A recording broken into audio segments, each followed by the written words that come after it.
Following my father's funeral, a period when discussions about inheritance were common, my brother-in-law, who is married to my sister Sharon, surprisingly claimed that all of my father's assets, including $7 million in cash and stocks, should solely belong to Sharon, the eldest child. This proposal brought joy to my sister and her husband, yet the lawyer quickly clarified that such a decision wasn't theirs to make. My name is Paul Walker, a 44-year-old sales professional with a wife and 3 kids. My father was a significant shareholder in a company and remained actively involved until his later years. Sharon, my elder sister, has often challenged our parents with her erratic behavior and, even in her middle age, lacks a stable job, choosing to live life on her own terms. Our relationship has been distant, primarily due to my disapproval of her actions. When Sharon turned 52, she unexpectedly introduced us to Russell Brand, a younger, handsome man with a laid-back attitude, and announced their engagement. Despite her financial instability, Sharon didn't hesitate to ask for a substantial sum from our father to cover wedding expenses, quickly depleting it and then audaciously requesting more. This behavior greatly distressed our father, given her presumptuous attitude towards inheritance. The news of our father's sudden heart attack and subsequent passing deeply affected me. Amidst receiving condolences from friends and relatives, I stepped up to assist my overwhelmed mother with the funeral preparations, while Sharon remained absent, engrossed in her own life. The day following the funeral, as my mother and I were beginning to find solace, a lawyer arrived to discuss my father's will. Unaware of its contents, Sharon and her husband audaciously interrupted, asserting that Sharon was entitled to all of my father's stocks and the $7 million inheritance, leaving my mother and me speechless at their boldness. In a moment filled with anticipation, my brother-in-law jubilantly proclaimed, "We've made it, Sharon. This inheritance sets us for life," his fist cutting through the air in triumph. The lawyer, taken aback by such presumption, intervened with a caution, capturing my sister's fierce gaze. He looked at them both squarely and revealed, "Sharon, you have no claim to the inheritance." My sister and her husband, visibly shocked, countered with disbelief, arguing that as the eldest daughter, Sharon was naturally entitled to everything. It was evident my brother-in-law had placed all his bets on this inheritance, convinced it would all go to my sister. Their confusion only deepened when the lawyer, with a gentler tone, dropped a bombshell. "Were you unaware that Sharon is not Mr. Paul's biological child?" Instantly, the color drained from my sister's face as she turned to our mother, her eyes wide with panic. Our mother, her expression a mix of emotions, faced a moment of truth I had long been aware of. My sister was a half-sibling, a fact that had been hidden from her. Confronting our mother, Sharon's voice trembled. "What does this mean?" To which our mother confessed, "Sharon, you come from my first marriage." The revelation stunned Sharon, who had always playfully claimed the title of the favored child. Her husband, trying to grasp at straws, argued that Sharon, being legally adopted, must still be entitled to a share of the inheritance. "That's what I assumed," Sharon supported, yet our mother's next words shattered that belief. There had been no formal adoption. In disbelief, Sharon protested, "But I'm the eldest daughter." Dad even acknowledged it. Her frustration now turned towards me accusingly. "You're going to let him take everything?" she challenged. Annoyed by her sense of entitlement, I couldn't help but respond, pointing out her continual reliance on our father's generosity despite it. As they insisted on the fairness of a father's support for his daughter, I was reminded of how my sister used his financial aid not for growth, but to bail herself out of recurring predicaments. It was then that Mrs. Paul, our mother, who had been silent, suggested, "Perhaps it's time Sharon reviewed the will as well." Caught off guard, Sharon panicked, "The will? I don't know anything about that." It was her lack of attention and engagement that had led to this moment. Our father had intended for us to discuss the will together when he drafted it, but Sharon, uninterested at the time, chose leisure over family matters. Highlighting the omission from the will, I saw my brother-in-law's frustration flare as he sharply questioned Sharon. "What were you thinking?" This mattered. The realization dawned that they had to confront the contents of my father's will. The lawyer clarified that the inheritance was designated for me and my mother, citing my father's hesitance to adopt Sharon due to her indifferent attitude towards me, her spending habits, and her overall conduct. Sharon was visibly shaken by the news that she had no legal claim to any inheritance. At this revelation, my brother-in-law's temper escalated, accusingly pointing out to Sharon, "You promised there was wealth." His attitude became threatening, shocking my mother and Sharon, though I wasn't surprised given his history of greed and opportunistic behavior. He coldly told Sharon not to return until she had secured some money, revealing his true motives and leaving everyone in dismay as he abruptly left the scene. Feeling betrayed and cornered, Sharon turned her frustration towards us, particularly our mother, lamenting, "Why wasn't I legally adopted? It's unfair that the inheritance bypasses me." Her outburst was raw and filled with a sense of betrayal, causing a stir that the lawyer witnessed with a seasoned calm. When Sharon accused me of being the undeserved beneficiary simply because I was our father's biological son, her words cut deep. But I realized that my existence was not the root of her exclusion. It was her actions and choices. Before the situation could escalate further, the lawyer intervened, warning that her behavior could lead to legal consequences, a reminder that made Sharon pause, likely recalling her previous misdemeanors. As time passed, the inheritance process concluded smoothly, thanks in part to the lawyer's expertise, leaving no room for further dispute from Sharon or her husband. Despite their initial discontent, my mother decided to give Sharon some financial assistance, a gesture I chose not to comment on. Their subsequent disappearance with the funds only underscored their true intentions, leaving a bitter impression among our relatives who were privy to the saga. Seeking to uplift our spirits, I organized a family meal with my mother, wife, and daughter. The outing, suggested by my wife, brought a noticeable change in my mother's demeanor, brightened by the presence of her granddaughter, offering a moment of joy amidst the ongoing family turmoil. During a moment of calm, I suggested to my mom, "How about moving in with us?" But I was quick to add, knowing the unpredictability tied to my sister, Sharon, she might drop by, seeking help, especially financial. We should be cautious not to enable her too much. My mom's hesitation was palpable. Sharon, despite everything, was her daughter, and the prospect of potentially inviting conflict held her back. I left the offer open for her to ponder as we approached our ancestral home, only to be greeted by an unexpected sight. Lights on in what should have been an empty house. Suspecting Sharon might have returned, I proposed, "Let's have a quick coffee inside," as we got out of the car.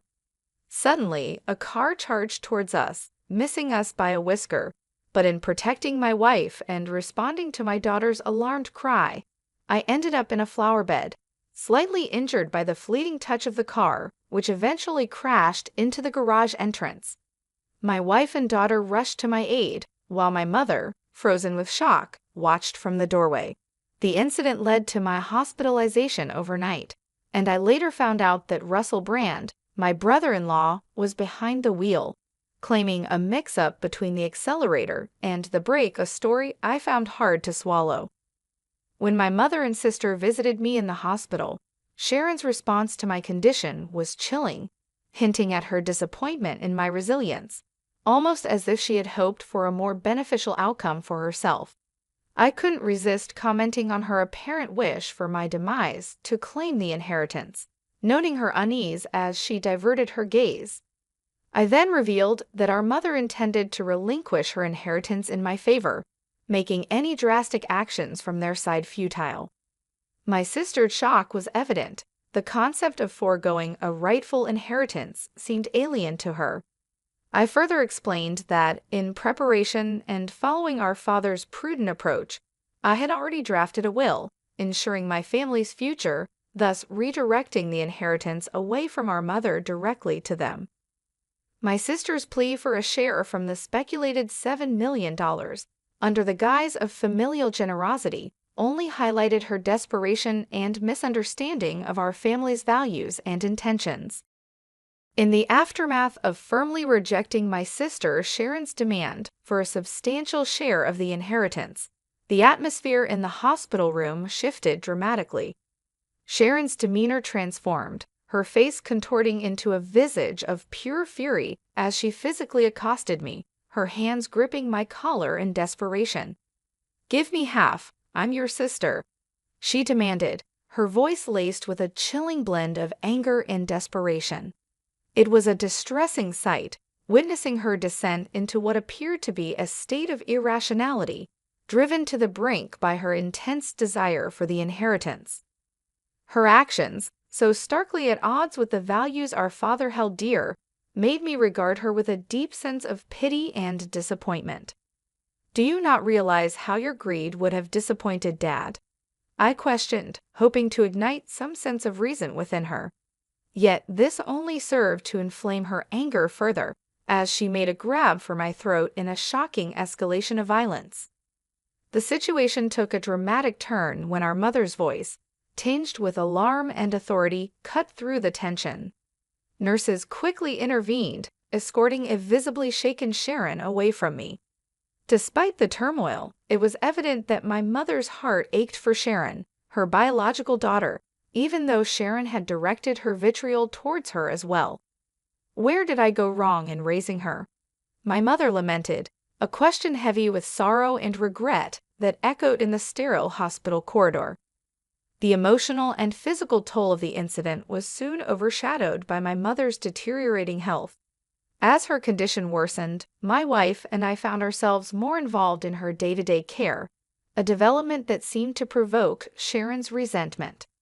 Her feelings of exclusion were palpable, especially as she confronted the reality of our increased presence in our mother's life.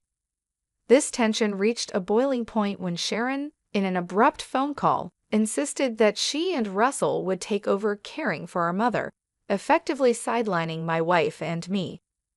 Her declaration was unexpected and filled with a certainty that brooked no argument. Despite my attempts to reason with her, to discuss what was best for our mother, Sharon remained unmoved, ending the call with a finality that left us stunned. Confirming this sudden shift with my wife, who had received a similar message, we were both left concerned for our mother's well-being, especially considering Sharon and Russell's lack of experience in caregiving and household management. Surprisingly, Russell claimed to have some caregiving experience, a small comfort given our mother's still manageable level of independence. Yet this reassurance was short-lived. Within a month, a grave medication error sent our mother to the hospital, her condition alarmingly frail. It was a mistake that was unlike her, known for her meticulousness, especially with her medication. As my wife remained by my mother's bedside, offering the support and love she needed, I ventured back to the family home.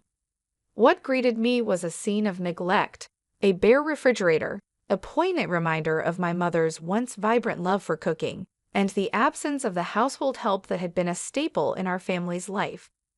The disarray spoke volumes of the care or lack thereof that Sharon and Russell had promised, casting a long shadow over their capability to manage the responsibilities they had so confidently claimed they could handle. Discovering that a considerable sum of money had been withdrawn from my mother's bank account filled me with regret for ever placing trust in my sister. Despite the safety measures, with her bank card and PIN securely locked away, the funds meant for everyday expenses had nearly vanished, while thankfully, the inheritance remained safe in a separate deposit box. This breach of trust prompted me to collect necessary items for my mother's hospital stay, including her bank card, to address the financial anomaly. Upon discussing the situation with my mother, it became apparent she was oblivious to the mishandling of her bank card. Yet, when the conversation shifted to the medication mishap, a shadow of sorrow crossed her face as she admitted it was Russell, my brother-in-law, who had prepared it. The suggestion that Sharon should no longer be welcomed into the house seemed more urgent than ever. My mother's condition and the chaotic state of our home were alarming. "Mom, you need to stay with us," I insisted, envisioning a peaceful home for her recovery. Despite this, her health worsened, possibly exacerbated by stress, leading to her untimely demise. The somber task of arranging her funeral revealed a grim reality. The family home was stripped of its valuables, a testament to my sister and Russell's relentless greed. The emptiness of the house mirrored my feelings of shock and betrayal, fueling a resolve to seek justice for their egregious actions. The aftermath of my mother's funeral set the stage for a meeting with the lawyer, where my sister audaciously claimed her entitlement to our mother's inheritance. Her confidence wavered as the will was read, revealing her exclusion from any inheritance, a directive from our father reflecting his final wishes. Russell's outrage at this revelation only compounded the tension, his frustration manifesting in a destructive outburst. Amidst his tirade, I confronted him with a pressing question, one that hinted at a dark suspicion. "Russell, did you attempt to harm my mom?" The gravity of the situation hung in the air, marking a pivotal moment in our family's saga. As we awaited his response, the truth of their actions poised to come to light under the scrutiny of the law.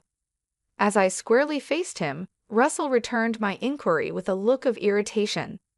"I've done nothing wrong," he defensively claimed when questioned about the medication error. His annoyance was palpable, emphasizing their fixation on the inheritance rather than the well-being of our mother. Sharon, losing any semblance of calm, chimed in, outraged at the prospect of being left out of the inheritance. Her reaction betrayed her motives. It wasn't concern for our mother that drove her, but rather the hope of solving her financial woes with the inheritance. "Is it true that I'm getting nothing?" She demanded an explanation from the lawyer, her voice a mix of disbelief and desperation. The lawyer began to outline the specifics of the inheritance distribution, taking into account the funds Sharon had prematurely withdrawn and the value of the items she had sold. The end result left little to nothing for her, a revelation that left her visibly frustrated. I couldn't help but interject, highlighting that this outcome was the result of careful legal consultation. "That can't be all that's left," Sharon muttered, a clear indication of her disillusionment with the reality of her financial dependency on our parents, never having to face the struggles of earning a living. My disappointment in her turned to anger. "Mom thought you'd look after her, but instead, you just took her money and left her alone," I accused, unable to hide my disdain for her actions. Sharon retorted, demanding evidence of the expenses incurred for our mother's care. I challenged her to justify the spending, extending my hand for the receipts, knowing full well she had none. I don't have them," she stammered, her confidence waning. The lawyer underscored the importance of such documentation, leaving Sharon at a loss for words. Russell then tried to appeal to my sense of family, urging me to support Sharon despite everything. But my resolve was unshaken.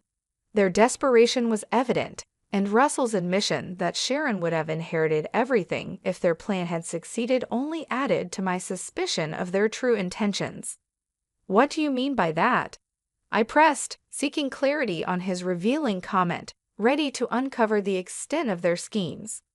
As the tension in the room escalated, Russell inadvertently made a comment that shifted the atmosphere drastically, revealing their true intentions. "Because of this guy, things never go right. I was expecting a new car out of this deal, but now I'm stuck with just enough for some repairs," he lamented, not realizing the weight of his words. My sister, Sharon, attempted to intervene, perhaps to salvage the situation, but the damage was done. The lawyer, seizing the moment, underscored the gravity of Russell's admission. "That's a serious allegation, akin to fraud," she observed, barely concealing a smile as she eyed the couple. Her next revelation caught them off guard. "This meeting has been recorded, with your consent," she reminded, effectively trapping Russell in his own narrative. Realizing the depth of his blunder, Russell's confidence deflated. Seizing the moment, I informed him of my intentions to press charges for the accident. Russell's attempt to dismiss the threat as baseless was quickly undermined by his own words, now recorded evidence. The situation spiraled for them as Sharon, overwhelmed by the turn of events, berated Russell for his carelessness, despairing over their predicament. In the aftermath, Russell faced criminal charges, his prior misdeeds compounding the legal action against him, leading to his arrest. Sharon, implicated for her role, received a milder sentence due to her lesser involvement. Facing financial ruin, she reached out to relatives for support, only to be met with rejection, a consequence of her actions and their fallout. As for me, witnessing the unraveling of my sister and brother-in-law's schemes brought a complex mix of vindication and sorrow. The path they chose not only led to their downfall, but also strained familial bonds, leaving a lasting impact on all involved. I kept on working hard, choosing not to depend on any inheritance. Instead, I found comfort and a bit of joy in the dividends that came from my investments in stocks, considering it a small but satisfying reward for my efforts.